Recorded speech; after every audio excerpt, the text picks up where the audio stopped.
Já jsem Laga Petr, hraji na kytaru. Jmenuji se Mira Laga a jsem členem skupiny Flat.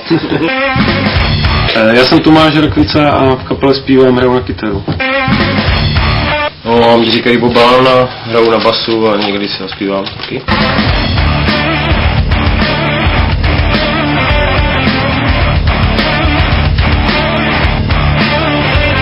Kapela vznikla v 98. roku na troskách různých rockových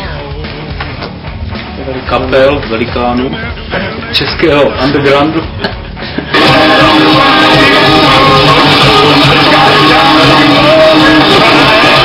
No a jsme začali zkoušet. No a pomalu se ta kapela nějak formovala. První demáče, koncerty. Flat mimo jiné taky znamená slangový křest whisky. No a velká voda. Dost častá otázka, jakože proč už nehrajeme thrash metal a podobné záležitosti, proč hrajeme to, co hrajeme. Logické vyústění tvorby, když to řeknu zcela originálně. Každý se posloucháme něco jiného trošku, některé kapely máme společné, ale a myslím, že jsme se našli tady v tomhle a to nám vyhovuje, tak se tomu snažíme co nejvíc dát a víc toho základu. Již jsme spojovali název nebo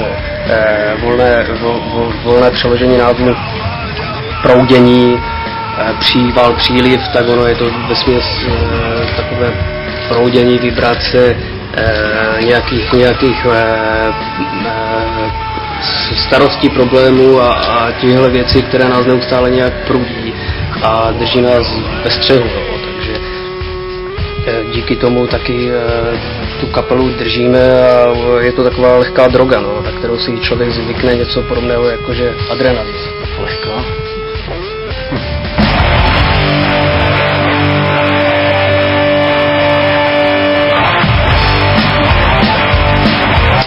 Tak zpívám já s Bobanem a abych pravdu řekl, tak už od samého začátku, kdy jsem muziku začal dělat a začal jsem zpívat, tak mě angličtina vždycky přitahovala a v podstatě nikdy tomu nebylo jinak, abych zpíval něco český nebo se do toho snažil, takže je to prostě to prvotní pro nás, co je v té muzice.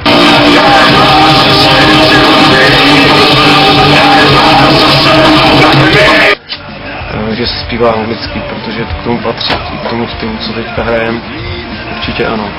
Víceméně určitě to vyjádření těch textů, nebo když už teda se má člověk zajít trošku k tomu základnímu, tak pro nás je určitě jednodušší v té angličtině, kterou od malička se snažíme nějak zlepšovat a vyvíjet, aby to neznělo česky a myslím, že tím rozhodně vyjádříme víc, než bychom vyjádřili v té češtině, protože by to nebylo tak upřímné. Rozhodně příští rok hraní, dodělat klip, který máme rozjetý. No a potažmo klip, muziku a všechno kolem dostat mezi lidi. Takže půjdeme na to rozhodně jako doposud přes internet, ale budeme se snažit tuhle stránku věci do roku 2005 o to víc podporovat a prostě dostávat mezi lidi jak ten nový klip, nový produkt, nové věci, které máme ve fázi nějakého dodělávek.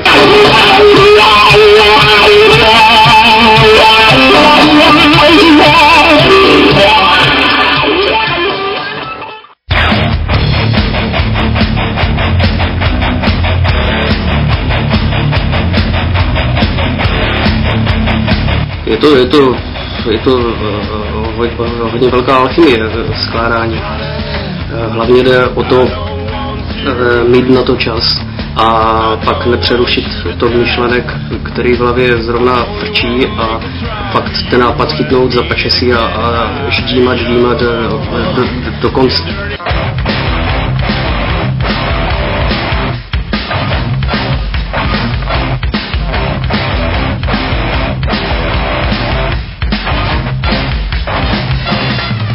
bychom se hlavně do budoucna zaměřit na melodie, na zpěvy a na rytmy. Dělat to víc průhledné, ale jak říkám, ale rád by to bylo úplně jinak.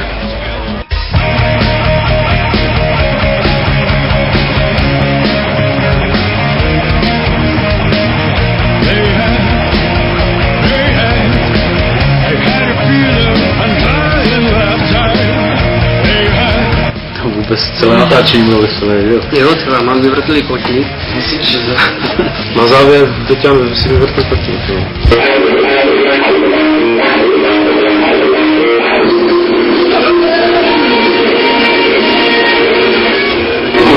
Především jsme chtěli natočit nějakou scénu ve výtahu, kdy jsme použili umělý kouř.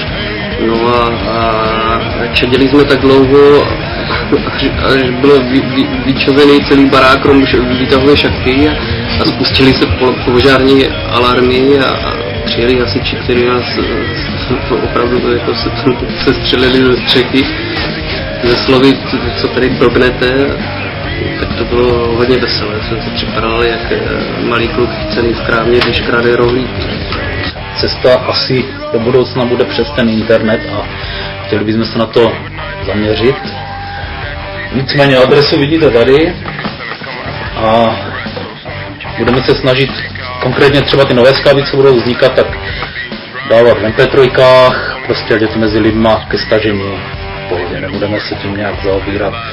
Vydavatele a tak dál, prostě v dnešní době podle mě ten internet je cesta. Takže zdravíme fanoušky, mějte se krásně, Poslouchejte Plat, sežeňte si CDčko, mrkněte na klip, volume doprava.